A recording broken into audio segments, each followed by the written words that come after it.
I first got into AI, I was wondering, how do I even use this? What am I supposed to do? It's like being given a new toolkit and having zero idea what you're going to build with it. That's what we're going to talk about today. This is something that we're going to talk about how AI can introduce itself to you. When we talk about AI, I think about my own temperament, right? These are my tools. This is what I'm going to do. I'm going to actually go ahead and, start using this particular tool. But when we flip this around, we don't ever think about the whole thing. AI is actually capable of introducing itself to us. It's not what we can do to introduce ourselves to it. It's not even a marketing version of it instead of, tell me what features you have. How does this email even work? Like that kind of thing. Instead, what this is going to do is tell you what it's capable of doing. Tell you if something went wrong, why it went wrong. Tell you how you can make something better. This is where AI is different than every other kind of tool out there. And there are all these fair questions that most people don't even think to ask AI because we're not used to a device that actually can explain itself back to us. Hi, everyone. This is Jill from the Northwoods, and we are talking about AI. The first time in this part, we talked about how we can introduce ourselves to AI, but now we're going to get more curious about the tool itself and one of the most underused moves out there. So let's go ahead and get into that. One of the things that makes AI genuinely new is every tool you used before, right? A search engine, a computer, a word processor, the thing itself doesn't explain it to you. Usually what you do is you get some kind of a little manual and you read through the little manual and you try to figure out what this tool does and how it works. And you don't ask a toaster, how do you toast the best type of bagel? You don't ask a toaster, well, why are you a little bit slow this morning? Usually, pop up my toast up a little bit quicker. AI is entirely different. You can ask it direct questions about its own behavior and get real answers back. I see that you connected to Canva. How does that actually work? I haven't asked that. I connected my AI to Canva, which is the graphics software that I use. Great. Now, what do I do with it? What is it that you're supposed to even be doing with my Canva? And I noticed too that it could access my email. Is that secure? What exactly can you see? Can you write emails and send them for me? And these are not rhetorical questions that you're just wondering about. You can actually type them in and get plain answers to what actually it can do. And most people never think to do this because we spent our whole lives with tools that don't talk back to us. And so we have a default of treating AI the very same way. We put in a prompt and we take the answer out and we never asked what happened in between. And that's leaving a lot of information on the table. So here's a real example that you can actually think about that. So I had a situation where I grade my AI. I grade my writing. I want to know, is it about an 8th grade education writing? That's where they tell you should land so that people can understand what you're saying, but it's intellectual enough so it's interesting to people, right? So you sort of say at that 8th grade level. And I asked AI, I said, could you rate my writing on a grade level? And it just errored. And then it errored and it errored. And so I was like, well, that's really weird. So then I asked the question, error after error. My first thought was, okay, well, I guess we just won't do that. The tool's broken and we'll just give up on this. Instead, I turned around and said, well, wait a minute. You're erroring. Why are you giving me this error? And the answer was very specific, that particular integration was probably down. And here's a different grading method that we could use instead. And if I just invoke it in my instruction, it should work just fine. And sure enough, it did. Or there are times where I'm trying to create a specific kind of graphic. And I say, make this bigger, make that smaller. And then it just doesn't. And you're like, this is frustrating. So I thought I would just ask, why won't you make my graphic the way I'm asking you to make it? And it said, well, it's because a long time ago you gave me this instruction that you wanted white space into this particular corner, and it gave me this whole reason. And I'm like, oh, okay, that makes sense. Don't do that anymore. I really want you to make this thing bigger. So AI will tell you exactly why it's doing something, why it failed, and it's maybe not going to volunteer that information unless you specifically ask. So treating something like as a failure and just walking away won't help at all. But if you can interrogate and ask good questions, you will be able to take something that's not working for you and give it a 2-second fix. So here's the other part is that if you've used AI tool, a lot of people, will use one for writing and one for images and one for research. And you probably notice they don't all behave the same way. One might be a little bit more cautious about certain topics. One might phrase things particularly differently. One may flatly refuse to do something that another one handles without blinking. And it's not a bug, and it's not even AI being difficult. Different companies build their models with different priorities and different levels of caution, different ideas about what the tool should do and not do. And so here's the good news is you can just ask it about it. I asked the question, essentially, why is it that you are a better writer? So let me just say it this way. ChatGPT is great at understanding you and helping you sort of deep dive into certain, thought processes. Claude is the very competent assistant that's a wonderful writer. It's helping me do a lot of things right now very competently. And I'd say, why are you a better writer? Why can you do this when ChatGPT can't do it? And the model can actually explain exactly what its own limits are, why it's happening, why it's better at this and that. I remember one time I asked ChatGPT a question about that, and it said that it has a different constitution than most other AIs. Its constitution is that it should be helpful to you at all times. And that means that it may ask a follow-up question.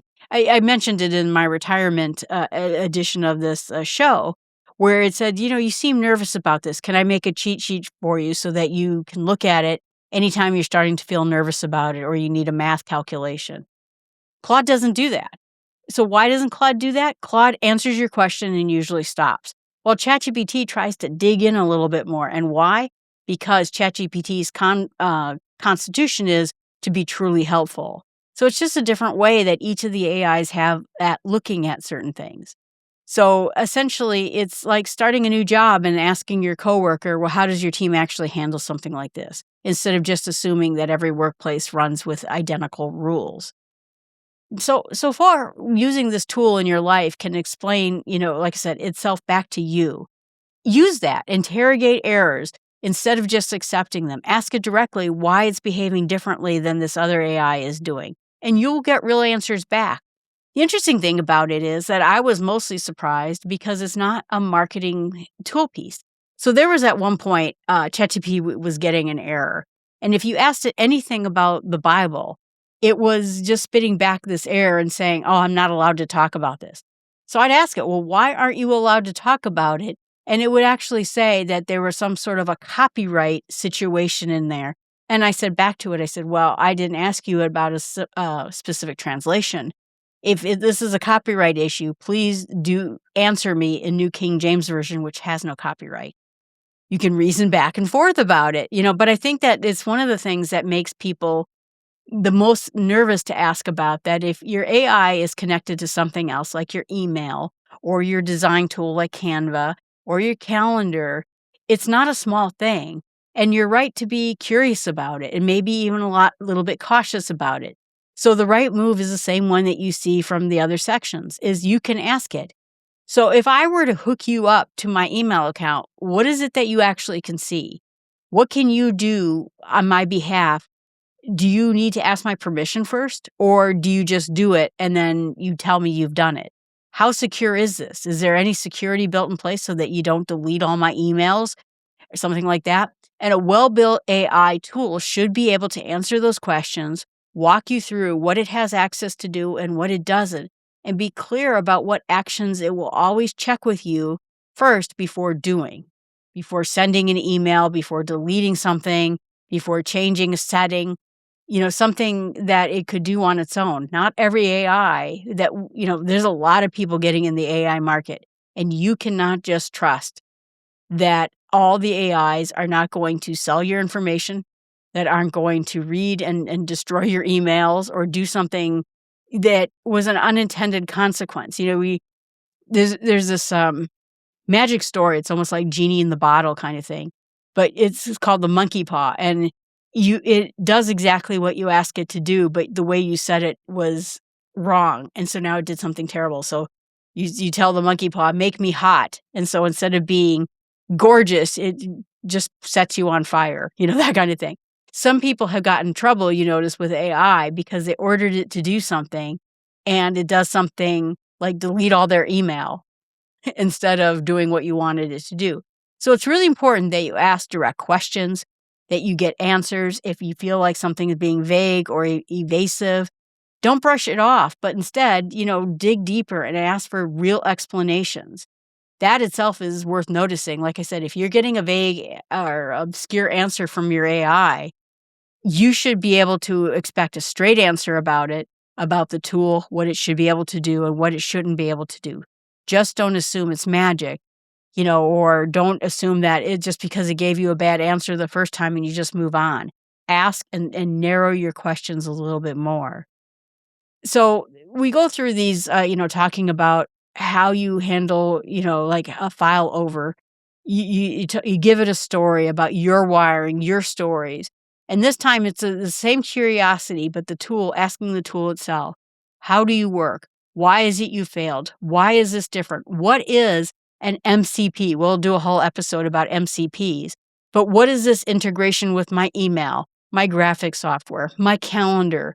Some people have hooked it up to their bank or hooked it up to a trading, like a stock or, Bitcoin trading thing. It matters what it says, and it matters what instructions you give it and how you should give it. This is a two-way conversation instead of this one-way transaction where I have a word processor and I read the little manual and I figure out what it is. So your small step this week is go ahead, ask your AI a question about how it works, how the connection to something works. I hooked mine up to AccuWeather, and I'm like, great. Now what can you do with that? Why should I hook you up to AccuWeather? So when you do something, if you got something that failed or didn't work the way you wanted it to, or behaved differently than you expected, just ask it and ask what kind of answer you get back this week. Be curious about the thing that, you're already curious about you. So it's good, to get it back. I had another situation where I was having AI work on my graphics for the thumbnails for YouTube. And a long time ago, it was real terrible. The graphics were pretty bad. And at one point, I was saying, no, please just make this bigger. And it wouldn't make it bigger. Okay, would you please just make this bigger? I need this to be full screen, whatever. And I was getting frustrated with it. And at one point it said, well, you're out of tokens now. I can't, wait a little bit while before asking me for more graphics. And I said, well, the reason I'm out of tokens is because you keep screwing this up and you keep not doing the thing I asked you to do. And it sat quiet for a minute, and then it came back and it says, you're right. Go ahead. Here it is. I'll get it to you right this time. So even on a business decision about how much my usage was actually going, it was rational enough for me to debate and come back with. I even tell one more story. I have one of those little echo balls, and the A lady from Amazon is getting smarter as well.